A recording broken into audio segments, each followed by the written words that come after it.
বলেন, এতে করে উপকৃত হবেন আমাদের দর্শকরা আর আমি নিজেও, যে এই লাইলাতুল কদর শব্দটার অর্থ আসলে কি আর মুসলিমদের কাছে এটার গুরুত্ব কতখানি।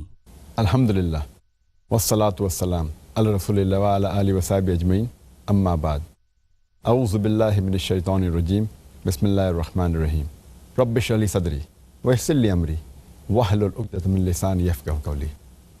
লায়লাতুল কদর শব্দের মানে, লায়ল মানে রাত, কদর মানে বিধান বা ক্ষমতা বা অনেক শ্রদ্ধা অথবা রাজকীয়। তাহলে লায়লাতুল কদরের মানে হচ্ছে ক্ষমতার রাত অথবা বিধান দেওয়ার রাত অথবা রাজকীয় রাত অথবা অনেক শ্রদ্ধার রাত। আর লায়লাতুল কদরের গুণের কথা যদি বলতে হয়, এটা যে রমজান মাসের শ্রেষ্ঠ রাত শুধু তাই নয়, সারা বছরের মধ্যে এটা হচ্ছে শ্রেষ্ঠ রাত। এই রাতে পবিত্র কোরআন অবতীর্ণ হয়েছিল। আল্লাহ সুবহানাহু ওয়া তাআলা পবিত্র কোরআনে বলেছেন, সূরা কদর অধ্যায় নম্বর ৯৭ আয়াত ১ থেকে ৫, ইন্না আনজালনাহু ফি লাইলাতুল কদর ওয়া মা আদরাকা মা লাইলাতুল কদর লাইলাতুল কদর খায়রুম মিন আলফি শাহর তানাজ্জালুল মালাইকাতু ওয়ার রূহু ফিহা বিইজনি রাব্বিহিম মিন কুল্লি আমর সালামুন হিয়া হাত্তা মাতলাল ফজর। যার মানে হচ্ছে, নিশ্চয়ই আমি অবতীর্ণ করেছি এই বাণী পবিত্র কোরআন ক্ষমতার এই রাতে, বিধান দেয়ার এই রাতে।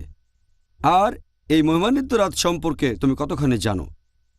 ক্ষমতার এই রাত এটা হাজার মাস অপেক্ষা শ্রেষ্ঠ।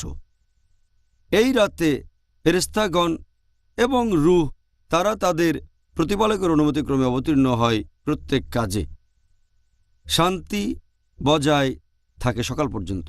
তাহলে কোরআনের এই আয়াত থেকে আমরা জানতে পারি যে এই রাত লাইলাতুল কদর, ক্ষমতার রাত, বিধান দেওয়ার রাত, এটা সারা বছরের মধ্যে শ্রেষ্ঠ রাত। আর এই রাতেই পবিত্র কোরআন নাজিল হয়েছিল। আরও বলা হয়েছে, এই ক্ষমতার রাত রাজকীয়, অনেক শ্রদ্ধার, মহিমান্বিত। যদি এই রাতে কোনো ভালো কাজ করেন, সেটা হাজার মাসের কাজের চেয়ে অনেক বেশি ভালো কাজ হবে। এখন হাজার মাসকে 12 দিয়ে ভাগ করেন, সেটা হবে 83 বছরেরও বেশি। এটা মানুষের গড়পড়তা আয়ুর চেয়েও বেশি সময়। যদি আল্লাহর ইবাদত করেন এই একটা রাতে, সেটা আপনার সারা জীবনের ইবাদতের চেয়ে ভালো। এছাড়াও বলা হয়েছে যে এই রাতে ফেরেশতাগণ এবং রূহ পৃথিবীতে নেমে আসেন আল্লাহ সুবহানাহু ওয়া তাআলার অনুমতিক্রমে। আর এই রাতে শান্তি বজায় থাকে সকাল পর্যন্ত। এছাড়াও পবিত্র কোরআনে উল্লেখ করা হয়েছে সূরা দুখান অধ্যায় নম্বর ৪৪ আয়াত ৩ ও ৪ যে আমি তো এই পবিত্র কোরআন অবতীর্ণ করেছি এক আশীর্বাদের রজনীতে, আর শয়তান সম্পর্কে সতর্ক করেছি। আর এই রজনীতে সকল বিষয় স্থির করা হয়। আর এই রাত লাইলাতুল কদর। কদর এর আরেকটা মানে পরিমাপ। এটা আছে পবিত্র কোরআনে সূরা কামার অধ্যায় নম্বর ৫৪ আয়াত নম্বর ৪৯। নিশ্চয়ই আমি প্রত্যেক জিনিস সৃষ্টি করেছি নির্ধারিত অনুপাত এবং পরিমাপে। তাহলে কদর এটা হচ্ছে অনেকটা তাকদীরের মতো।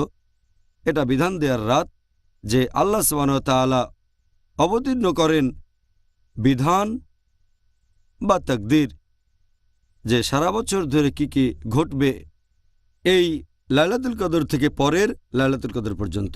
এই কারণে আমাদের প্রিয় নবী মুহাম্মদ সাল্লাল্লাহু আলাইহি ওয়াসাল্লাম বলেছেন, এটা আছে সহিহ বুখারীতে খণ্ড নম্বর ৩, বুক অব সুপিরিয়রিটি অব লাইলাতুল কদর, হাদিস নম্বর ২০১৪।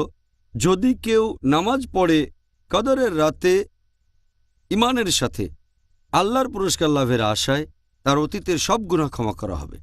এই হচ্ছে কদরের রাত্রির গুণ এবং মহত্ব।